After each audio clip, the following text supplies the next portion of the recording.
The Thing was directed by John Carpenter, and it stars Kurt Russell, Keith David, Wilford Brimley, and T.K. Carter. John Carpenter's The Thing is a remake of the 1950s movie The Thing from Another World, and it's adapted from the novella Who Goes There? Oh, so this review will contain spoilers to John Carpenter's The Thing, so you have been warned. John Carpenter was clearly a fan of The Thing from Another World, as he shows it in his earlier films Halloween. I find it extremely cool that he would remake the film later and would make one of the rarest remakes that is actually better than the original. Even though The Thing from Another World has a special place in my heart, John Carpenter's The Thing is better in every single conceivable aspect, whether we're talking about the special effects, performances, or just the overall suspense. Though this film does a pretty good job at tipping its hat to the original. Like, for example, this shot here, where the Thing is walking emotionless in the middle of the snow on fire. If you watch these two back to back, it's pretty clear how the John Carpenter version pays a lot of homage to the original, because he was a massive fan of the original Thing from Another World. To cut to the chase, the special effects used in this film and practical effects are great. My personal favorite is with the teeth growing out of the guy's chest as he proceeds to bite someone's hand off. These effects have been ingrained into our pop culture. They need to be seen in order to be believed. The special effects artist Rob Bottin is just a genius. I really hope I pronounced his name correctly, though. In my opinion, these are the best gore effects that have been put to screen. It goes beyond special effects. This film turns the craft of practical effects into an art form in its own disgusting way. This film, of course, has an all-star cast. These characters feel like real people, and not just personality-less bodies for the Thing to consume.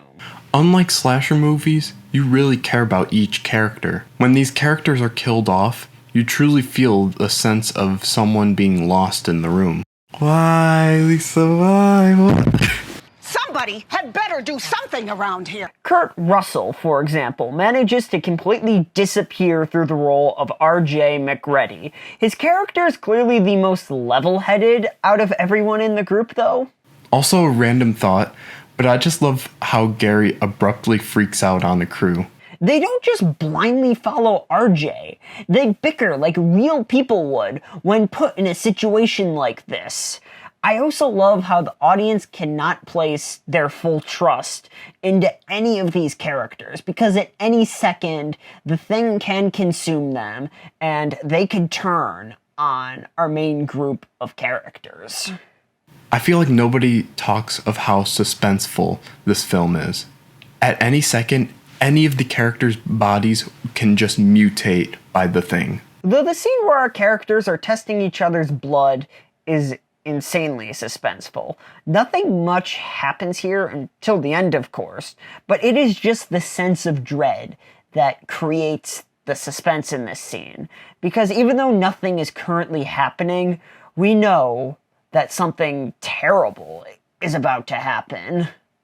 This is communicated through the overall atmosphere of this scene. From the first scene of the movie, you don't know who to trust.